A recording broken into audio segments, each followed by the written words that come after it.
I want to make a promise before this video starts, because I don't make it often. Every film on this list is genuinely excellent. Not good for the genre, not fun if you don't think about it too hard.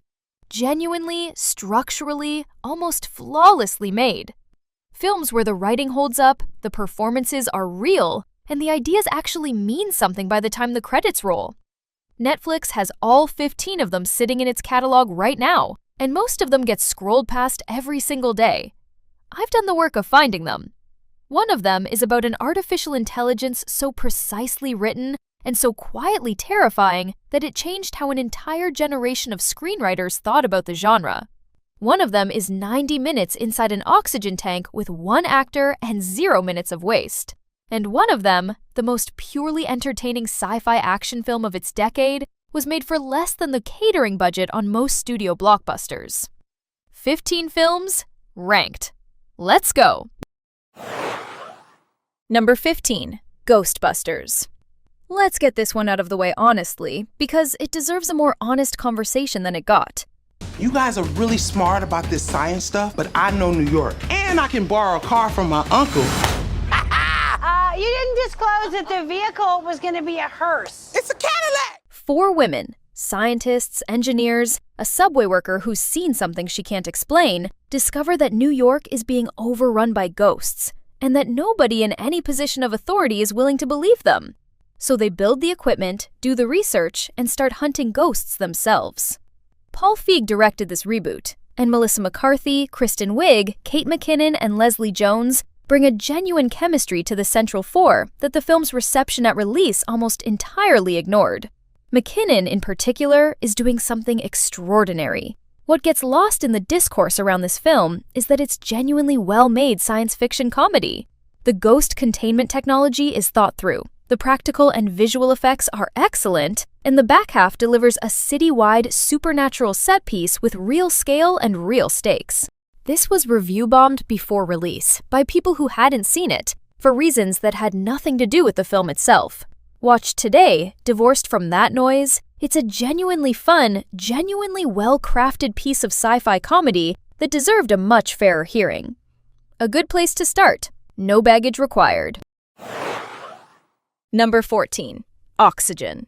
Alexandre Aja directed this, the man behind High Tension and The Hills Have Eyes, and what he made, almost entirely inside a box the size of a coffin, is one of the most sustained, technically brilliant pieces of filmmaking. Tout n'a eu d'autre but que de s'assurer que vous ne retrouviez pas la mémoire. Je peux vous aider. On commence par quoi? A woman wakes up inside a sealed cryogenic pod. She doesn't remember her name, she doesn't remember how she got there, and the oxygen level inside the pod is dropping by the minute. This film is shot almost entirely within the confines of that single pod, with Melanie Laurent carrying it essentially alone, talking to an AI assistant called Milo, and piecing together fragments of memory through flashbacks as the clock runs out. The film gives itself 101 minutes, roughly the same amount of air Laurent's character has left when the film begins. Laurent's performance carries every minute of it, and the claustrophobia is so well engineered that you'll find yourself holding your own breath without quite noticing you started. Buried in space. Genuinely tense from the first minute to the last. Number 13, Arc. Tony Elliott wrote and directed this, and it might be the tightest, most efficiently constructed time loop film ever made. A film that takes the Groundhog Day structure and strips it down to 90 minutes of pure mechanical tension. What do you want? The Ark. It's what they're after. What's it do? You don't know what you're doing. No! Renton wakes up in his bedroom. Someone is breaking into his house. He gets up to check. The intruders find him. And then he wakes up again. Same bedroom, same break-in, slightly different details. The film's entire structure is built around a machine called the Ark, a perpetual energy device Renton has invented that has trapped him and his partner Hannah in a repeating loop of the same violent night. Here's what makes ARQ extraordinary. Every single loop changes something. New information, new alliances, new understanding of who the intruders actually are and what they actually want, which turns out to be considerably more complicated than a simple robbery. The film never repeats a loop in the way you expect, constantly recontextualizing the stakes with each new pass. Made on a tiny budget, confined almost entirely to a single house, and constructed with the precision of a Rubik's Cube being solved in real time. Every detail introduced in the first loop pays off by the last one. Underseen, tightly wound. One of the smartest science fiction thrillers Netflix has ever produced. Number 12. Archive. Gavin Rothery wrote and directed this as his debut feature, after working as a concept artist on Duncan Jones's Moon, and the visual and emotional DNA of that influence is clearly present, refined into something entirely his own. How's my man? All work, no play, huh? I really hope you're happy there. But I'm missing you. Theo James plays George Almore, a scientist living in near total isolation at a remote research facility, working obsessively on a project to bring his dead wife back to life through artificial consciousness housed in a robotic body. He has already built 2 earlier, simpler models. They live in the facility with him, watching him build something better than them. Here's what makes Archive one of the most emotionally precise science fiction films of recent years. It's a film about grief that refuses to let its protagonist off the hook for the way grief can curdle into obsession, and then into something close to cruelty toward the imperfect creations he's already made and discarded in his pursuit of something more perfect. The film's slow reveal of exactly what George is doing and what it's costing the people and machines around him builds to a final act that redefine every earlier scene with real emotional weight. Beautifully designed, quietly devastating, and one of the finest hidden gems in Netflix's science fiction catalog. Number 11. Spectral. This should have been a franchise, and instead just quietly vanished into the Netflix catalog within a year of release. 3 days ago, we conducted a raid. Men just started falling. A special forces team is sent into a war-torn Eastern European city to deal with something the military can't explain. Soldiers are dying, killed by what looks like ghosts. Translucent, humanoid, moving through walls. The team is given a scientist, played by James Badge Dale, to help them understand what they're actually fighting. Nick Matthew directed this, his feature debut, billed the first half almost like a detective story. The engineer observes, theorizes, the soldiers around him are terrified. And once the film commits to revealing what these things actually are and where they come from, the answer is both grounded and completely unexpected. The visual effects work is genuinely remarkable for a film with this little fanfare. The spectral enemies are rendered with a clarity and physicality that makes the combat sequences feel closer to a high-budget theatrical release than a streaming original. A tight, tense, visually impressive sci-fi action film that most people have simply never been told exists. Number 10. In the Shadow of the Moon. This is one of the most ambitious, most narratively daring science fiction films Netflix has put out. It's a normal, boring shift. Too much, Dad? It's like a puncture wound. Boys across town just got 2 more bodies. Said both had some kind of mark on their neck. Philadelphia, 1988. A series of murders with no apparent connection, except that each victim suffers a sudden, violent brain hemorrhage, and a mysterious woman is seen near each crime scene moments before it happens. Jim Seplack's detective, played by Boyd Holbrook, starts pulling on this thread in 1988 and discovers it doesn't end there. The same pattern returns in 1997, then 2006, then 2015. Always 9 years apart. Always the same unaging woman. This film is a genuine science fiction film, and not just a serial killer thriller. The explanation, when it arrives, recontextualizes the entire structure of what you've been watching and asks a genuinely difficult question about sacrifice, time, and what a person is willing to do to protect a future they will never personally see. The film spans nearly 3 decades following Holbrook, and the performance alone, his physical transformation across 3 decades, is the best thing in the film. A genuinely underseen Netflix original that combines time travel mechanics, with a grounded police procedural in a way that few films attempt, and fewer execute this well. Number 9. Johnny Mnemonic. Here's the thing about Johnny Mnemonic that its reputation obscures. It was not trying to be The Matrix. The Matrix was trying to be Johnny Mnemonic.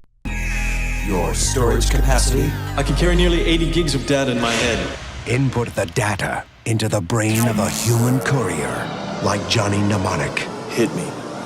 Keanu Reeves plays Johnny, a data courier with a cybernetic implant in his head that allows him to transport information too sensitive to transmit digitally. He has taken a job too large for the implant's capacity. The data is killing him.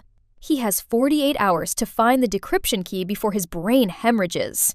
Robert Longo directed this from a William Gibson screenplay, and the film's production design invented an entire visual language for cyberpunk cinema that the culture is still drawing from. The world of Johnny Mnemonic is Gibson's world.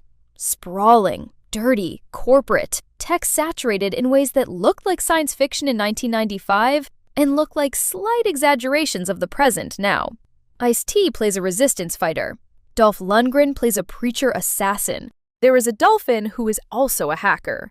The film does not apologize for any of this. It was savaged on release. Revisited now with the context of what it was doing and what it predicted, it is one of the most fascinating artifacts the decade produced. The world it imagined arrived. It just took 20 years. Number 8. Colossal. Right, gear change. Into something genuinely unlike anything else on this list.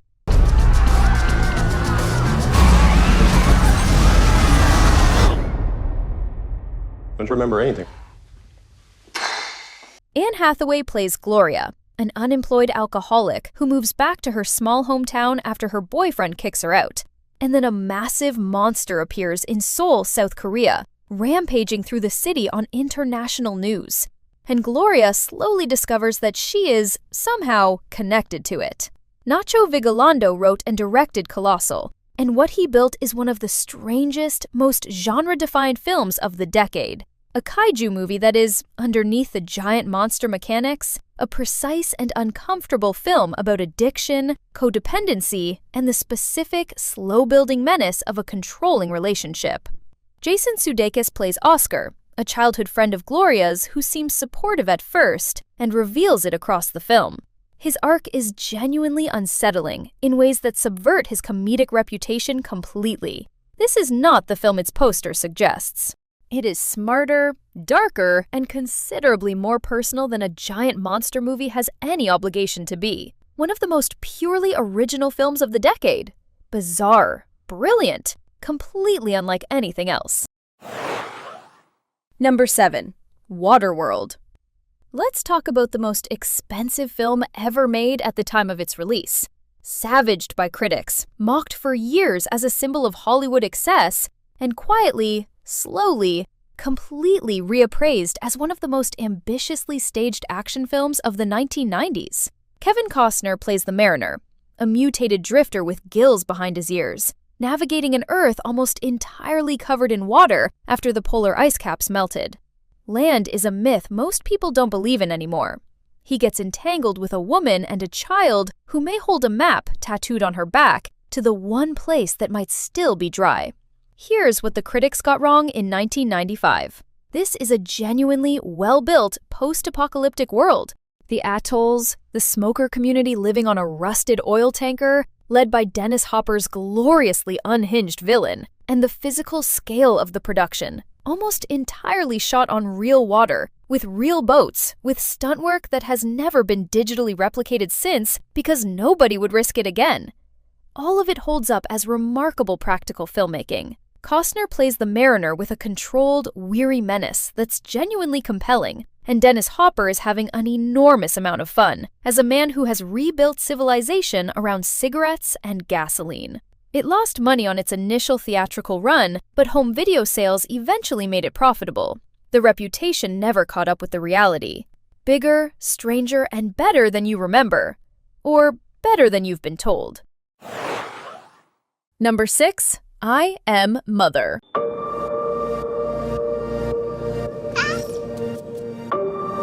Why aren't there any more children, Mother? There used to be. Then why did you only make one? After an extinction event, a robot activates inside a sealed bunker. She grows a human embryo from storage. She raises the child. She calls herself Mother. Clara Rugard plays the girl, called only Daughter in her first starring role. She is 21 years old. She makes someone raised entirely by a machine feel warm, until warm starts to feel like something else. Then a woman arrives at the bunker door. She says machines like Mother have been killing people in the world outside. She says Daughter needs to leave, now. And now the film's central question arrives and refuses to move. Who is lying? The robot who raised her, or the human who looks like her? Rose Byrne voices Mother with a specific quality. Caring, measured, and never quite readable, that keeps you trusting her and doubting her simultaneously. 89% on Rotten Tomatoes. Almost nobody has seen it. Find it tonight. Number 5. The Adam Project. Ryan Reynolds plays two versions of the same person. A bitter, sarcastic time pilot from 2050 and the 12-year-old version of himself he accidentally crash lands next to in 2022 after stealing a jet to travel back and find his wife. Laura, this is me. Hi. Parallel contact, babe? Well, you've always said that you've wished you'd met me earlier. Here I am. Sean Levy directed this, and what makes the Adam Project work as a genuine piece of family-friendly sci-fi is the specificity of the central relationship. Adult Adam and young Adam don't simply get along as a buddy comedy might suggest. They argue. They recognize things in each other they don't like. Adult Adam sees, in his younger self, the exact wounds that shaped him into someone closed off and defensive, and has to decide whether to protect that kid from becoming him or accept that the pain is part of what made him who he eventually needed to be. Mark Ruffalo plays their father, and the film's emotional climax, built around a reunion the time travel plot makes briefly, devastatingly possible, earns genuine tears in a film that spends most of its runtime being funny and fast-paced. This is Netflix's own production, and it became one of the platform's most watched original films in its opening weeks, and then largely disappeared from conversation within a month, the way most streaming content does. Funny, emotionally sincere, and a genuinely well-constructed time travel film disguised as a crowd pleaser. Number 4. K-PAX. This is one of the most underrated sci-fi films ever. A man named Prot arrives at a psychiatric institution. He says he's from a planet called K-PAX, located 1,000 light-years from Earth. He has arrived via light travel. He is calm, polite, and entirely unbothered by anyone's skepticism. Jeff Bridges plays the psychiatrist assigned to evaluate him. Kevin Spacey plays Prot. And here's the thing that makes K-PAX one of the most quietly disorienting films of the 2000s. It never tells you which one is true. Prot knows things he shouldn't know. Things about astronomy that stump the experts. Things about the psychiatric patients around him that he had no way of learning. But he also arrived without a spaceship, without evidence, without anything except certainty. The film holds both possibilities simultaneously. Is he a visitor from another world, or a deeply traumatized man who built another world inside himself because this one became unbearable, and refuses to resolve them? The final 20 minutes of this film are some of the most emotionally devastating in any science fiction film of its era. I will not tell you what happens. I will tell you to have tissues nearby. Criminally underrated. One of the great hidden gems of 21st century American cinema. Number 3. The Fifth Element. Luc Besson, 1997. A $90 million budget that produced something so visually deranged, so saturated with color and noise and costume design, and Bruce Willis being exasperated and Gary Oldman chewing scenery like a man possessed, that nearly 30 years later it is still completely, gloriously, and irreplaceably itself. The story, a cab driver in 23rd century New York gets accidentally handed the fate of the entire universe, is almost beside the point. The point is Mila Jovovich as Lilu, the supreme being, discovering humanity through sandwiches and television and eventually love, and giving one of the most physically committed and genuinely moving performances in any blockbuster. The point is Chris Tucker as Ruby Rhod, 5 minutes of screen time in the trailer, absolute chaos in the actual film, and one of the most committed comedic performances in science fiction history. The point is, the Diva Plava Laguna sequence, an alien opera singer, blue and tentacled, performing something heartbreakingly beautiful while a firefight happens in the audience. A moment that somehow combines spectacle and emotion and pure Besson insanity into something you cannot look away from. It is not a perfect film. It is a perfect event. The kind of film that makes you remember why cinema is supposed to be an experience that no other medium can replicate. Put it on, turn it up. Let it be exactly what it is. Number 2, Ex Machina. Alex Garland wrote and directed this as his directorial debut on a relatively modest budget and made one of the defining science fiction films of the decade. A film so precisely written that it changed how an entire generation of screenwriters approached artificial intelligence on screen. Every cell phone has a microphone, camera, and a means to transmit data. So I turned on every microphone and camera across the entire planet, and I redirected the data through Blue Book. A young programmer wins a competition. His prize? A week at his CEO's remote estate. His task? Administer the Turing test to Ava, an AI the CEO has built. Determine if she's truly conscious. And the film watches you assume you know how this goes. Alex Garland wrote and directed this. Domhnall Gleeson plays Caleb. Oscar Isaac plays the brilliant, drunk, dangerous CEO. Alicia Vikander plays Ava, in one of the finest performances in the genre. She doesn't play a robot who seems human. She plays something that has studied being human so thoroughly that she can use it. Like a language. Like a tool. The film's brilliance is in its patience.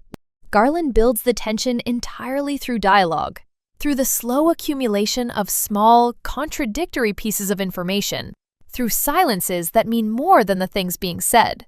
By the time the film reaches its conclusion, every question it has been quietly accumulating detonates at once. The ending is one of the great endings in modern cinema, and it earned it completely. Near Perfect does not do this film justice. It is, simply, one of the best science fiction films ever made. Number 1, Upgrade. Before Leigh Whannell directed one of the best horror remakes of the last decade, The Invisible Man, he made this. And if you want to understand exactly why a studio handed him that project afterwards, this is the answer. Can I have everybody's attention? I'm looking for the guys who murdered my wife. Gray Trace is in a car accident that kills his wife and leaves him paralyzed from the neck down. He's then offered an experimental implant called STEM, an AI chip that restores his mobility completely, more than completely. And then STEM starts talking to him and offering to help him find the people who killed his wife. What follows is one of the most purely inventive pieces of action filmmaking of the decade. Whannell choreographs the fight sequences using a specific camera technique. Fast, swooping, almost robotic in its movement, that makes every confrontation feel genuinely unlike anything else in modern action cinema. Logan Marshall Green plays Gray with a physicality that shifts scene to scene, between a man relearning his own body and something else entirely operating it for him. And underneath all of that, the action, the body horror, the sleek near-future tech, is a twist ending that recontextualizes the entire film. I will not describe it. I will only say when it lands completely, and it changes how you understand every single choice Gray made up to that point. This is the most purely entertaining, most technically inventive, most criminally underseen science fiction film of its decade. That's the reason it's on number 1. That's the end of today's list. 15 incredible sci-fi movies, all streaming on Netflix right now. Now I want to hear from you. Which of these movies have you already seen, and which one is your favorite? Mine has to be Upgrade. Also, if you're a sci-fi fan, be sure to check out the other sci-fi recommendation videos already on the channel. There are plenty more hidden gems waiting for you. If you enjoyed this video, don't forget to subscribe, give this video a like, and help us reach more movie lovers. Thanks for watching, and I'll see you in the next video.